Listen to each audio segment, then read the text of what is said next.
Doshemu.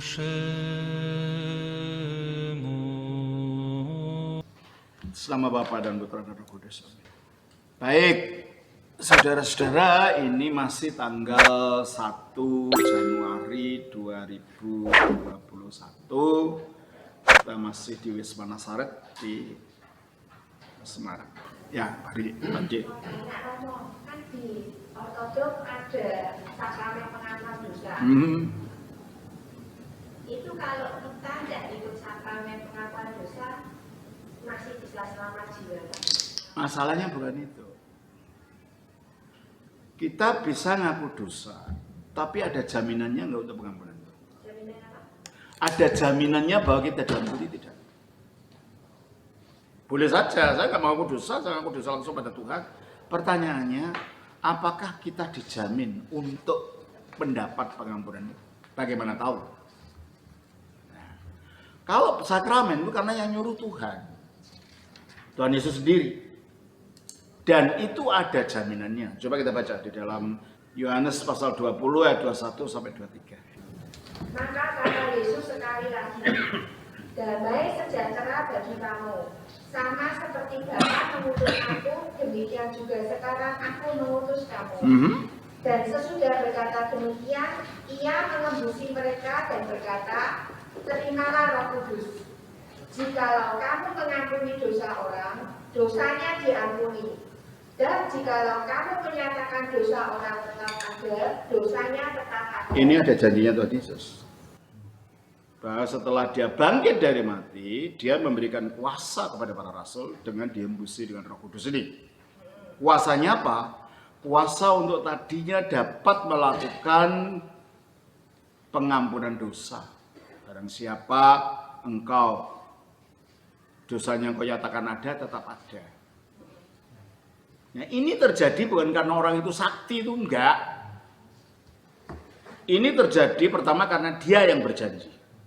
Dan kalau Yesus sudah berjanji tidak pernah bohong. Ya. Dan kedua, orang yang dapat pengampunan itu orang yang mendapat secara khusus kuasa pengampunan oleh kuasa Roh Kudus. Oke, jelas ya? Nah, sekarang kalau kita nggak mau ngaku, Tapi ngaku langsung sama Tuhannya bisa. ada nggak janjinya ngaku dewek nanti tak ampuni?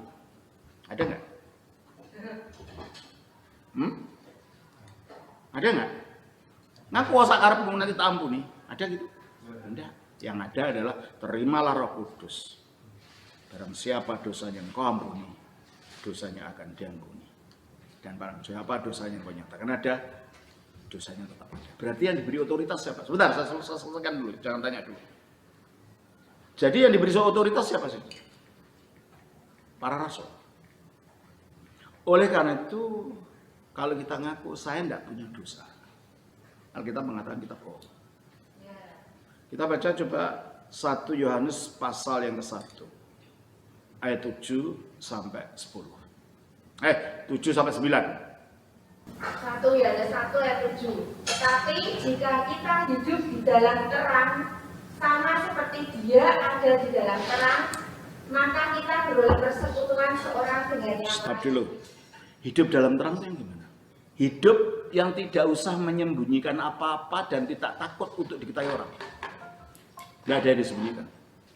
Kalau kebenaran ya memang kebenaran, tapi abstrak apa sih? Nek di praktek itu piye? Itulah. Iya kebenaran ya, semua orang ngakunya hidup benar, di prakteknya piye hidup dalam kebenaran itu, gitu loh. Ya. Kita baca Efesus 5. Efesus 5 ayat 11 sampai dengan 13. Janganlah turut mengambil bagian dalam perbuatan-perbuatan kegelapan yang tidak berbuahkan apa-apa, tetapi sebaliknya telanjangilah perbuatan. Nah, berarti ada perbuatan kegelapan. Perbuatan kegelapan adalah perbuatan yang dilakukannya di gelap-gelap, entah disembunyikan, entah supaya orang tidak tahu. Itu namanya perbuatan kegelapan. Dan kalau sampai dilihat orang, orang jadi malu. Itulah perbuatan kegelapan. Ya kita bisa lihat sendiri apa sih yang membuat kalau saya lakukan saya nggak mau orang tahu ini. Dan saya tidak mau melakukan terang-terangan supaya tidak dilihat orang. Itulah perbuatan kegelapan. Jadi luas itu akhirnya. Kita bisa lihat sendiri gitu loh. Terus Sebab menyebutkan saja pun apa yang dibuat oleh mereka di tengah tempat-tempat yang tersembunyi telah memalukan. berarti perbuatan kegelapan itu dilakukannya di tempat tersembunyi. Apa salah satunya? Yang tidak usah terlalu tidak bermoral. Korupsi. Korupsi kadang nggak terlalu memalukan untuk ditanya, tapi itu dilakukan di kegelapan. Ya kan? Nah ini salah satu. Perzinahan juga perbuatan kegelapan. Karena kalau takut sama istrinya, takut sama teman gereja, takut sama anu. Nah ini semua perbuatan yang kita lakukan dalam kegelapan, tidak mau dilihat orang, kita malu kalau ketahuan, itu perbuatan kegelapan. Nah kalau kita hidup seperti itu, berarti kita tidak hidup dalam terang. Jelas? Terus ayat yang ke-13. Tetapi segala sesuatu yang sudah diteladani oleh terang itu menjadi nampak. Sebab semua yang nampak. Nah, berarti kalau gitu hidup terang itu apa? Hidup yang tidak ada yang disembunyikan. Nah, bagaimana kita hidup dalam terang tidak disembunyikan? Ya diakui. Lah kalau ngakunya sendiri aku dengan Tuhan tetap menyembunyikan itu. Karena tidak ada orang lain yang tahu. Ya tahu? Aku udah sama Tuhan kok. Ada yang tahu? Enggak, kenapa? Malu ya. Tetap kegelapan. Jelas? Ya? Nah, coba makanya dikatakan kembali, kalau kita hidup dalam terang, maka kita boleh persekutuan satu dengan yang lain. Kalau aku tidak nyimpan apa-apa terhadap kamu, kalau aku tidak menyembunyikan apa-apa terhadap kamu, tidak ada tembok antara aku dengan kamu, maka ada persekutuan. Lah nek aku nyimpan apa-apa, dendam umpamanya, benci umpamanya, dosa yang aku tidak mau kamu tahu, persekutuannya tidak ada. Maka dikatakan kalau kita hidup dalam terang, kita beroleh persekutuan satu dengan yang lain. Itu praktis ya, jadi tidak teori secara umum ya, pokoknya hidup baik. Nah hidup baik itu gimana? Baik itu kan relatif, gitu lah. Ya kan? Baiknya saya belum tentu baiknya orang itu, gitu kan? Nah, terus kita kembali ke 1 Yohanes pasal 1 ayat 8 itu sekarang. Jika kita berkata bahwa kita tidak berdosa, maka kita menipu diri kita sendiri dan kebenaran tidak ada di dalam kita. Nah, kalau komentar aku orang dosa kok ngapusi kowe gitu. Sebab mungkin dosanya tidak kita anggap serius. Mamanya gampangnya tak buat ya mutil tempe gitu. Itu dosa enggak? Padahal sama aja itu namanya ya mencuri gitu loh. Mungkin kita tidak korupsi, tapi kita mencuri punyanya haknya orang, itu dosa. Gimana kita mengatakan kita tidak punya dosa ketika di dalam diri kita ada rasa tidak senang, ada rasa iri, ada rasa macam-macam. Makanya kita mengatakan di Alkitab ini mengatakan ada orang mengatakan aku tidak berdosa. Orang ono kok sing tau kudu tak aku itu ndak ada. Aku ini baik-baik saja. Kamu bohong. Sebab kalau kamu jujur, pasti kamu tahu ada di dalam sini itu yang selalu nginget kita kan. Kowe ngene loh ya. Kamu gitu loh ya. Maka dikatakan, kalau kamu mengaku kamu tidak berdosa, kamu apa? Bohong dan kebenaran tidak ada pada kamu. Nah, piye nek bohong kebenaran piye? Nutupi iki ben ora katon enggak. Nanti nutupi lagi ya terus akhirnya hidupnya kayak gitu. Makanya timbang sulit hidup kayak gitu, bukaan. Ayat 9. Ayat 9 dalam bacakan. Jika kita mengaku dosa kita, Nah, adalah setia dan jika kita mengaku dosa kita. Lho Romo, kan ini tidak ada kepada mulai aja. Jangan kitab suci dipotong, comot siji terus ditaruh begitu ya enggak lah. Lihat konteksnya dengan yang lain. Berarti kalau supaya kita terang, ya nek ngaku ya bisa saja. Tapi kalau nggak ada saksinya tetap gelap. Makanya supaya ini terang terbuka harus ada yang menyaksikan. Lah Romo itu saksinya. Jelas? Sehingga dengan demikian, dulunya seluruh gereja itu, di zaman purba itu, abad pertama, abad kedua itu, kalau ada orang ngaku dosa, ngakunya di depan umat. Iya, dulunya tuh ngakunya di depan umat. Saudara, aku telah ngapus ini, saudara, aku telah ganggu suaminya ini, itu dulu. Tapi ternyata itu tidak bijak. Atau kalau enggak, dia orang mau keluar dari gereja gitu, di depan gereja, mau kan saya telah begini. Tapi lama-lama ternyata dia dianggap oleh para pimpinan gereja itu, ini akhirnya malah menjadi skandal, karena bukannya orang takut, malah niru loh, ya aku tak niru dia gitu. Sehingga pada akhirnya, ini tidak menguntungkan bagi orang lain, tidak menguntungkan bagi dirinya sendiri. Ya memang yang diberi kuasa itu gereja di dalam diri para rasul tadi. Kalau gitu yang menjadi saksinya bukan semua orang. Wakil dari gereja itulah para romo. Makanya akhirnya pengakuan dosa dilakukan oleh orang satu, yaitu romo. Tadinya ngakunya ya gini, kayak konseling dalam gereja ortodoks masih begitu. Kalau di Katolik kan enggak ada kotaknya gitu kan. Ya. Ya minimal ada rame-rame. Iya. Tidak bisa kelihatan muka itu. Berarti kan masih nutup. Masih ada tutupan, padahal ini harus kedap gitu loh. Kalau di gereja itu kan enggak, kamu ketemu sama saya depan ngaku tak sekseke gitu. Jadi dengan demikian ada efek jerah untuk si ngaku ini. Nah romonya itu menurut hukum kanon itu hukum ketetapan gereja. Kalau sampai dia nyeritain dosanya orang yang ngaku dosa, dia dipecat. Makanya nggak gampang jadi romo itu, karena aku nyimpen dosanya, nyimpen rahasianya orang banyak gitu loh. Nggak mudah loh, pernah ada orang ngaku dosa sama saya, tahu apa yang dikatakan? Romo, saya benci sama Romo, udah kaget saya dengar itu. Betul itu. Romo, saya benci sama Romo. Saya coba untuk tahan diri, kenapa? Kok ada orang tiba-tiba tanpa saya tahu benci, ya saya pura-pura nggak apa-apa, tapi di dalam ini ya tidak diduk. Ada apa kamu benci saya? Saya tanya gitu. Nah, cerita gini. Ya sudah, akhirnya ya udah. Dia ngakunya kepada Tuhan, yang biarpun yang dibenci saya kan yang ngakunya bukan saya, yang diakoni Tuhan. Saya kan hanya saksi, saya tidak punya hak apa-apa. Nah, jadi dengan kita mengakui dosa kita kepada Tuhan, disaksikan Romo, betul ngakunya tetap kepada Tuhan, bukan pada Romo itu. Karena Romo tidak punya kuasa untuk mengakui dosa, manusia kok.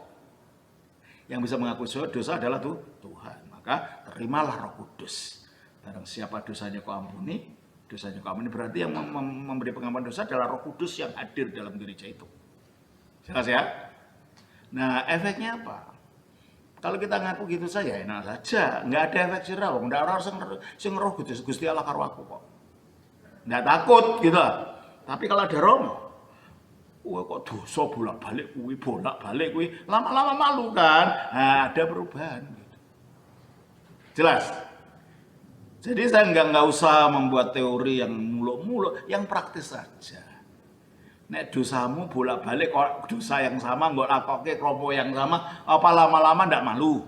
Kemarin ngawatnya di Malang. Pertanyaan itu kan ini Malang kok belum kenal ya Romo ini. Dan berarti dia belum mau terbuka, tetap bersembunyi.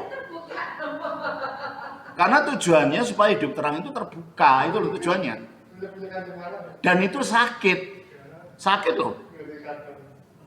Ngomong ke dosanya sama orang itu sakit, tapi tujuannya memang itu, sebab ben kapok, ben ora begitu lagi, itu loh tujuannya. Kalau jemaatnya banyak apa? Ya? Itu romonya kan perjanjian cuma dosa. Gimana? Jemaatnya banyak, 10.000 Ya. gimana? Ya makanya biasanya kalau di gereja ortodoks itu yang bisa ngakui sampai sedalam-dalam, sampai menjadi bapak rohaninya orang itu adalah biarawan.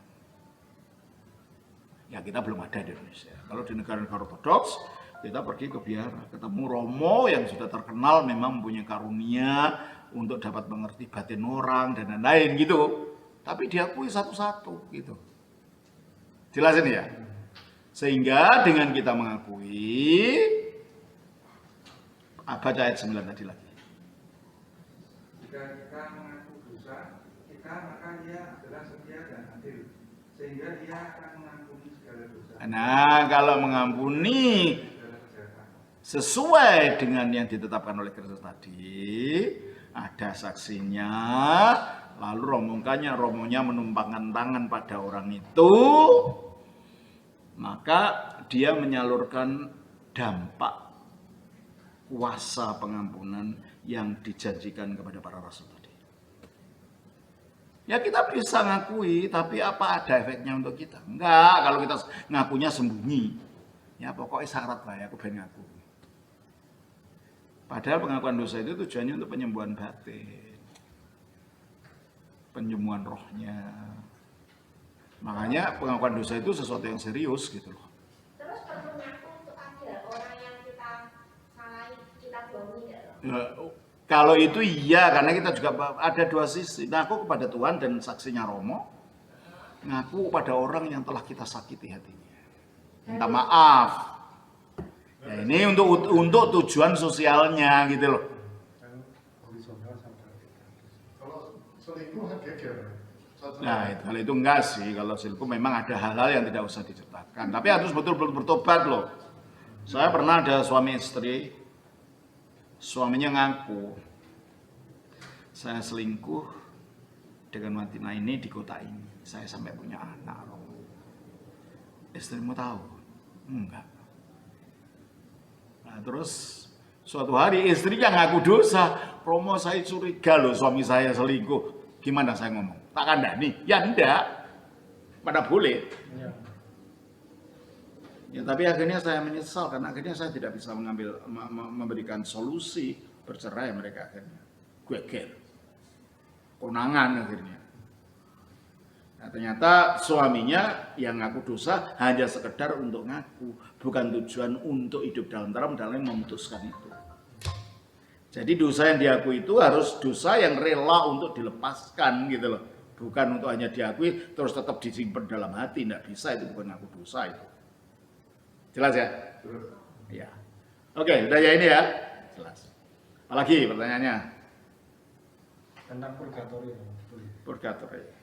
Purgatori itu ajaran pertama tidak ada dalam Alkitab. Itu berkembang pada abad pertengahan seperti yang dikembangkan oleh Thomas Aquinas. Dan akhirnya pada waktu reformasi Protestan dibela oleh Gereja Katolik karena Luther menentang ajaran itu. Ya dasarnya memang tidak ada dalam perjanjian.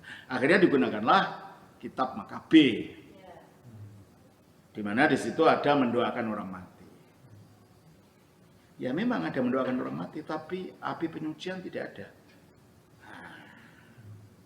Mendoakan orang mati itu ada, tapi bukan api penyucian. Nah, saya tunjukkan sekarang dulu dari gereja Barat bagaimana pemahamannya, mengapa gereja Timur tidak mau menerima itu. Ya, jadi gini. Di dalam Alkitab, coba kita baca di dalam Yakobus 2 ayat 26. Yakobus pasal 2 ayat 26. Sebab seperti tubuh tanpa roh adalah mati, demikian jugalah iman tanpa perbuatan-perbuatan adalah mati. Berarti menurut saat ini, iman itu harus disertai perbuatan. Ya kan? Ya. Yang oleh reformasi Protestan ditolak. Ya pokok iman saja, perbuatan itu bukan yang menyelamatkan kan gitu akhirnya. Hanya oleh iman. Jadi yang menjadi panji-panjinya gerakan reformasi Protestan adalah 3. Hanya oleh kitab suci, dengan demikian menentang tradisi. Hanya oleh kasih karunia, dengan demikian menentang usaha manusia untuk kerjasama dengan kasih karunia itu. Hanya oleh iman, dengan demikian menentang perbuatan. Ajaran ini tidak alkitabiah juga. Mereka menggunakan itu dari Efesus pasal 2 ayat 8 dan 9. Saya tunjukkan dasar-dasarnya dulu ya. Sola Fide, Sola Gratia. Ya itu Protestan itu. Itu bukan Alkitab. Itu ajaran Protestan. Coba kita baca di dalam Efesus 8 ayat 9. Efesus 2 ayat 8 dan 9. Efesus 2 ayat 8. Sebab karena kasih karunia kamu diselamatkan Betul. oleh iman. Oleh iman. Tapi kan tidak dapat dikatakan, tidak dikatakan sebab hanya oleh kasih karunia. Kata hanya itu tidak ada. Solanya itu tidak ada. Sebab karena kasih karunia Iya. kamu diselamatkan oleh iman. Jadi tidak ada kata sola itu tidak ada. Tidak ada kata hanya ya. Hanya tidak ada. Ya, kalau kasih karunia, iya oleh iman, tapi tidak hanya. Nah, Protestan menambahkan, Luther dalam hal ini menggunakan hanya ini. Nah, kita baca betul nggak menurut Alkitab hanya ini?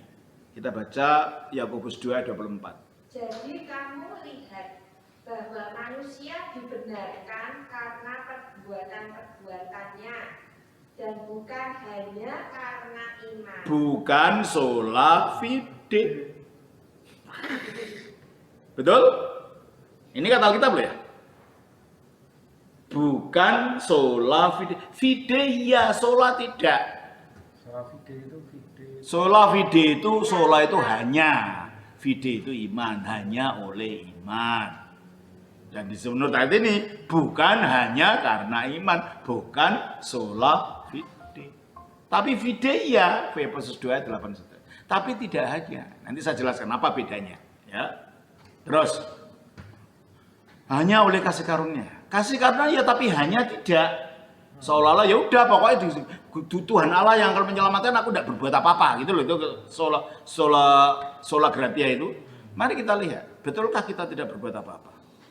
Filipi pasal 2 ayat yang ke-12. Hai saudara-saudaraku yang terkasih, kamu senantiasa taat. Karena itu tetaplah kerja. Nah, itu. Kamu dengan takut dan Nah, kalau hanya oleh anugerah kamu ngapain ngerjain? Itu kata kerjakan keselamatanmu. Berarti kan tidak diam aja tak? Tongong-tongong elok oleh gedok itu enggak gitu loh. Ternyata sola fide kata Alkitab enggak. Sola gratia kata Alkitab enggak. Memang gratia tapi bukan sola. Ya toh? sola scriptura. Sola scriptura. Scriptura itu apa? Kitab suci. Alkitab, kitab suci. Saya tanya, para rasul pada waktu hidupnya, kitab suci perjanjian baru sudah ada belum? Belum. Ya belum. Yang ada kitab sucinya apa? Mereka orang Yahudi loh. Kitab sucinya apa? Perjanjian lama. Oke? Mari kita baca Yudas pasal 1 ayat 9. Tetapi penghulu malaikat Mikael ketika dalam suatu perselisihan bertengkar dengan iblis mengenai mayat Musa, tidak berani menghakimi iblis itu dengan kata-kata hujatan, tetapi berkata, kiranya Tuhan mengganti engkau. Nah, di mana sih dalam perjanjian lama skripturanya para rasul itu ada cerita ini? Tidak ada. Berarti dia bukan mengutip dari perjanjian lama dong. Berarti dia mengutip dari sesuatu yang bukan skriptura pada waktu itu. Jadi tidak sola. Karena ada yang dikutip dari yang lain. Ayat 14. Skriptura ya, tapi tidak sola. Terus? Ayat 14.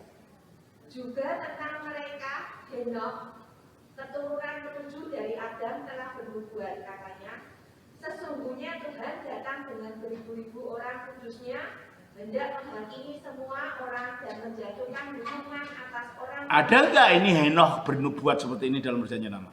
Nggak ada. Tahu dari mana ini? Ternyata yang ayat 9 itu diambil dari kitab sastra rohani Yahudi namanya Kenaikan Musa. Yang bukan bagian dari kitab suci. Tapi bagian sastra rohani Yahudi di zaman itu. Saya punya kitabnya. Ya.